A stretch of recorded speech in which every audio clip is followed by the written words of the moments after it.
कैसे हैं आप सब? आई होप आप सब अच्छे होंगे, खुश होंगे, मस्त होंगे। भाई मैं भी हूँ अच्छी। तो सबसे पहले आपको मेरी राधे राधे, जय श्री श्याम। तो भाई आज है होली अष्टमी। आपको होली अष्टमी की बहुत सारी शुभकामनाएं। तो होली माता मेरे बच्चों को हमेशा खुश रखे, उन पे अपना आशीर्वाद बनाए रखे, उनके जीवन में कोई परेशानी न आए। बस मैं होली माता में से यही कामना करूँगी। और जो है मैं सभी होली माता से ये भी प्रार्थना करूँगी, होली माता सभी बच्चों को हमेशा खुश रखे, उनकी सेहत हमेशा ठीक ठाक बनी रहे, उनकी लाइफ में कभी परेशानी ना आए। तो दिखाएंगे हम आपको कि हम अपने घर होली अष्टमी कैसे मनाते हैं, कैसे सेलिब्रेट करते हैं। तो बने रहिएगा वीडियो के लास्ट तक। मिलते हैं थोड़ी देर बाद। तो गाइज ये है मेरा जो चूड़ा, इसी में से सेट मिला के मैं पहन लूँगी, क्योंकि ज़्यादा मैं पहनती नहीं, थोड़ा सा अपना कड़े वड़े कंगन वंगन लगा के चूड़िया सेट करके मैं पहन लूँगी। और ये है मेकअप का सामान, और ये है मेरी आज साड़ी जो आज मैं इसको पहन के तैयार होंगी। तो अभी थोड़ी देर में मैं तैयार होने वाली हूँ, और उसके बाद फिर हम अपनी होली माता की कहानी सुनेंगे और आपको भी सुनाएंगे कहानी। गाइस साड़ी पहन के मैं हो गई हूँ तैयार, और आज घर पे नहीं है कोई, सब चले गए हैं अपने अपने ड्यूटी पर, क्योंकि होली अष्टमी की कोई छुट्टी देता ही नहीं है। जो खास खास त्यौहार होते हैं उन्हीं को छुट्टी मिलती है। तो मैं अकेली हूँ, तो सारा लोग जो है मुझे अकेले ही शूट करना पड़ेगा। वैसे मैंने बोला है लड़की से कि हाफ डे लेके आ जाएगी, देखो हाफ डे लेकर आती है नहीं आती है। और सबसे पहले हम अपनी माता की चौकी लगाएंगे। माता की चौकी लगाने की करते हैं हम सबसे पहले तैयारी। गाइस ये देखिए माता की चौकी मैंने तैयार कर ली है। सबसे पहले मैंने माता की चौकी पे बिछाया है लाल कपड़ा, फिर उसके बाद होली माता को विराजमान किया है। विराजमान करने के बाद मैंने कलाई की माला बनाई है। आज होली माता को कलाई की ही माला अर्पित की जाती है, क्योंकि कलाया होता है सबसे ज़्यादा शुद्ध। सभी अच्छे कामों में कलाया का यूज होता है। उसके बाद ये वाला मटका भरा है मैंने, इसमें भरा है मैंने जल, गंगा जल डालने के बाद, ये भरने के बाद फिर इसमें डाला है 10 का सिक्का। उसके बाद फिर एक और करवा भरा है, इसमें भी मैंने जल भरा है, थोड़े से गेहूं डाले हैं, और इसमें भी मैंने गंगा जल डाल के पानी भर लिया है। और दोनों में शगुन के पैसे मैंने इसमें डाल दिए हैं। शगुन के पैसे ये हमें देने होते हैं छोटी छोटी कन्याओं को, क्योंकि हम अपने बच्चों की जो है लंबी उम्र के लिए व्रत रखते हैं, तो थोड़ा बहुत दान वगैरह तो हमें करना ही होता है, और करना ही चाहिए दान सबको। उसके बाद ये है हमारी होली माता, होली माता की माला। ये होली माता की माला आज के दिन बहुत ज़रूरी होती है। ये अपने बच्चों के जब हम बच्चों के उसमें बनवाई जाती है, तो ये होली माला, यही होली माता हमने अपने करवों को पहनाई है। इसमें रखे हैं थोड़े से गेहूँ, और ये शाम के टाइम इनकी पूजा होगी। शाम के 7 साढ़े 7 बजे के आसपास शाम को पूजा होगी। इसमें देसी घी डाल करके इसकी जोत जलाएंगे, उसके बाद शाम की पूजा करेंगे। वैसे अब टाइम हो चुका है दोपहर का, दोपहर को बज गए हैं 2, दोपहर के 2 बज गए हैं। तो अब होली माता की हम कहानी सुनेंगे यहीं माता के पास बैठकर। कहानी सुनने के बाद लोटा भर के जल रखेंगे, लोटा भर के जल रखेंगे, और फिर हम कहानी सुनेंगे। कहानी सुनने के बाद फिर ये लोटे का जल हम देंगे सूर्य देवता को अर्पण करेंगे। अर्पण करने के बाद उसके बाद हम अपने चाय या पानी, मतलब आज फल वगैरह कुछ नहीं खाते हैं, सिर्फ चाय पी सकते हैं या पानी पी सकते हैं दोपहर को 2:30 बजे के आसपास, 2:30-3 बजे के आसपास।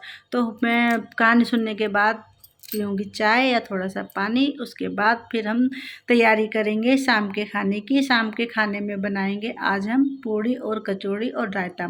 बनाने के बाद फिर शाम को हम पूजा करेंगे। पूजा करने के बाद फिर पूजा में जो है अपने सासू माता के लिए साड़ी, शगुन का सामान, शगुन और साड़ी, और उनके लिए खाना निकालते हैं। खाना निकालने के बाद पूजा करने के बाद फिर मैं दे के आऊँगी अपनी माता जी को। माता जी को देने के बाद ये वाला जल जब हमारे शाम को तारा निकल जाएगा, ये वाला जल हमें तारे को अर्पित करना होता है, और तारे को अर्पित करने के बाद फिर हम अपना व्रत खोलते हैं। उसके बाद हम भी खाना खा लेते हैं। तो अब हम कहानी सुनेंगे, मिलते हैं कहानी। तो गाइस सुबह दोपहर के बज गए हैं 3, और मुझे लग रही है बहुत तेज़ प्यास। घर पे कोई अभी आया नहीं है, तो कहानी मुझे अकेले ही सुननी पड़ेगी। तो आइए चलते हैं सुनते हैं कहानी में। सबसे पहले एक छोटा सा लोटा ले लेना है जल भर के, उसमें डाल लेना है उसमें डालना है थोड़ा सा गंगा जल और थोड़े से लेने हैं चावल। चावल हमारे टूटे हुए नहीं होने चाहिए। ये चावल को हम गोद में लेके कहानी सुनेंगे। तो चलते हैं कहानी सुनने। तो प्राचीन काल में किसी नगर में एक साहूकार रहता था। उसके 7 पुत्र थे। दीपावली से पहले साहूकार की स्त्री घर की लीपा पोती के लिए मिट्टी लेने के लिए खुदान में गई। खुदान यानी कि जहाँ से मिट्टी खोदते हैं उसे बोलते हैं खुदान। खुदान में मिट्टी लेने गई। जब मिट्टी खोदने लगी तो देव योग से उसी जगह एक शेर की माद थी। शेर यानी कि जो है साहू माता के बच्चों का घर। शेर की माद थी। सहसा उसी स्त्री के हाथ से कुदाल शेर के बच्चे को लग गई। मतलब जिससे वो मिट्टी खोद रही थी, जो नुकीला होगा वो क्या नाम है, खुरपा भी बोलते हैं उसको। वो खुरपा साहू के बच्चे को लग गया और खाऊ का बच्चा मर गया, जिसमें शेर के बच्चे की उसी क्षण मौत हो गई। इस घटना से उसी स्त्री को बहुत दुख हुआ, परंतु अब क्या हो सकता था। वह स्त्री पश्चाताप करती हुई अपने घर आ गई। कुछ दिन बाद उसी स्त्री का एक पुत्र मर गया, फिर दूसरा और फिर तीसरा, अर्थात ऐसे करते करते उसके 7 पुत्र मर गए। इस पर वह स्त्री रात दिन अत्यंत दुखी होने लगी और एक दिन अपने पड़ोस की स्त्रियों से रो रो कर कहा कि मैंने जानबूझकर कोई पाप नहीं किया है। हाँ, एक बार मैं मिट्टी खोदने के लिए खदान गई थी, तो मिट्टी खोदने से सहसा यानी कि साहू के बच्चों की मेरे हाथ से जो है मौत हो गई। तभी से 1 वर्ष के भीतर भीतर मेरे 7 पुत्र मर गए। यह सुनकर उन स्त्रियों ने धैर्य देते हुए कहा कि तुमने जो यह बात हमें सबको सुनाई है और पश्चाताप किया है, इससे तेरा आधा पाप तो वैसे ही नष्ट हो चुका है। वह हो गया है। अब तुम उसी अष्टमी की भगवती की शरण में लेकर स्नेह और मतलब शेह के बच्चों यानी कि साहू और साहू के बच्चों की तस्वीर बनाकर दीवार पे उनकी पूजा अर्चना करो और उनके लिए व्रत रखो।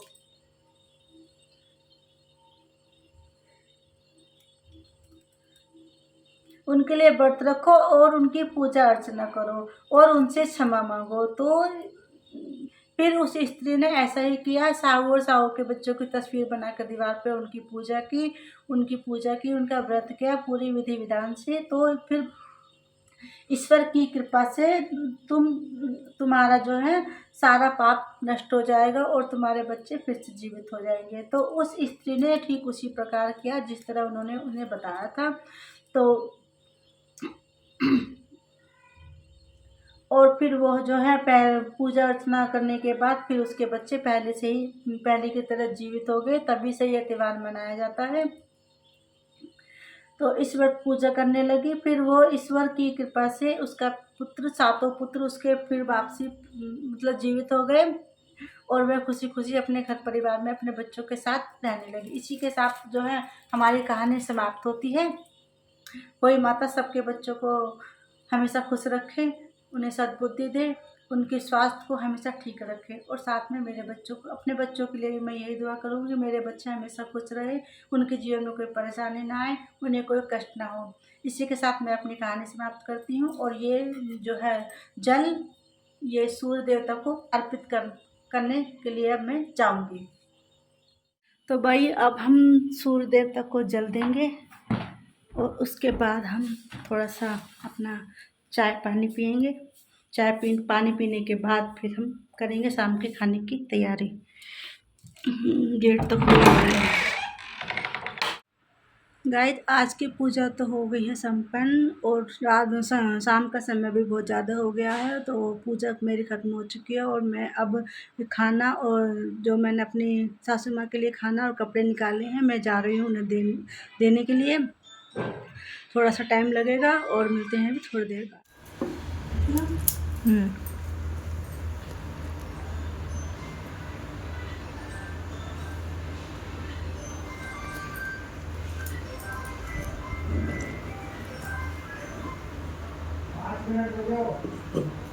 पापा जाएंगे क्या फिर से? बच्चों को हमेशा कुछ रखना, उनकी ज़िंदगी में कोई कष्ट ना हो, उनका स्वास्थ्य हमेशा ठीक रहे, उन पर अपनी कृपा हमेशा बनाए रखना और सभी बच्चों पर अपना आशीर्वाद बनाए रखना। जय हो माता। अब तारा देखने जाना।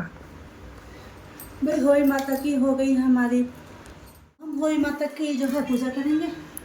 भाई होई माता का पूजा का जो टाइम था 6:59 तक का है, और मैं आई हूँ ऑफिस से भगती भगती। मम्मी ने फ़ोन पे फ़ोन कर दिए आके बस। तो ये कहा था 4 बजे आ जाइए, तो 4 बजे क्यों नहीं आई? मुझे याद ही नहीं था, वरना मैं सुबह ही इन्फॉर्म कर देती तो मैं 4 बजे आ जाती। पर मम्मी ने पहले तो फ़ोन नहीं किया, एंड में फ़ोन करा, फिर मेरा हो गया कैंसिल। अभी आई हूँ भक्ति भक्ति में बहुत जल्दी जल्दी, और आते ही सीधा पूजा में। जय हो होई माता। क्या बना लिया? गेहूँ रखा है प्लेट में। हाँ, दिए के नीचे दिया जल गया। अब लगाएंगे तिलक।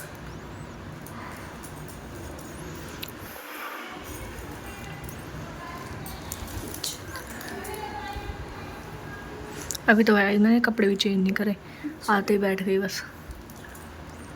ऊपर से सेकंड फ्लोर पे चढ़ना पड़ता है ना, हालत ख़राब हो जाती है मेरी तो।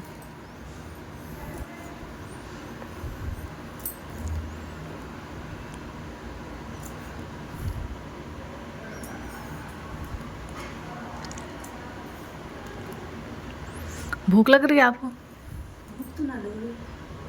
अरे मम्मी को खाना पूछ के दे के आना ना भाई, इन 4 बैठे होंगे बेचारे वे। अच्छा अब तो दे भी आती, मैं पूछ जाता तो। सही है। तो अब पैदल पैदल जाओगे क्या? नहीं, ऑटो से जाऊंगी। ऑटो से? हाँ,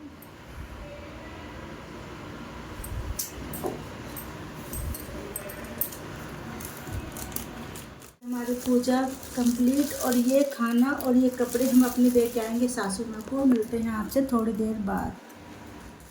और ये जल हम दे के आएंगे तारे को अर्पण करेंगे जल। तो सबसे पहले जल ही दे के आते हैं, तो खाना बाद में? उसके बाद खाना देंगे।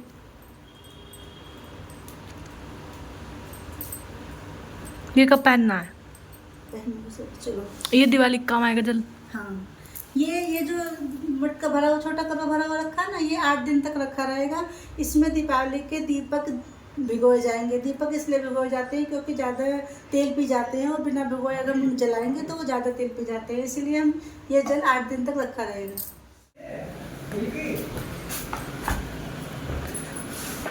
चलो,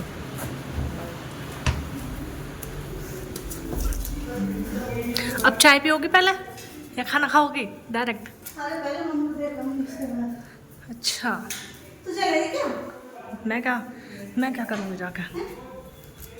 पापा तो मैंने थोड़ा सा तारा तो भाई मुझे कहीं दिख नहीं रहा।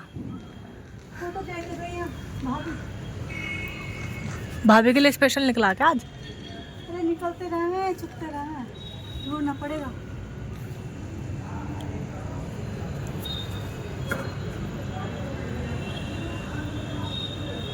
पता नहीं कहाँ है यार। तारा निकल रहा है, मुझे तो दिख नहीं रहा, मम्मी को दिख रहा है। मैं तो अंधी वैसे भैया। चलो, देख बहुत परी से तारा है अरे ठीक है। ना। अरे इधर।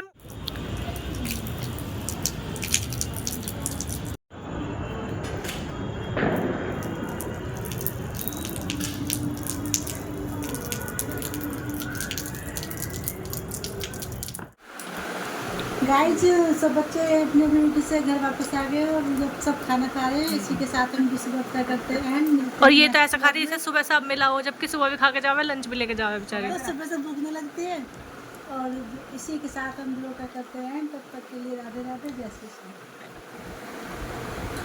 आज राम राम मेरा करा तू। राम राम तो कर लेगा दे।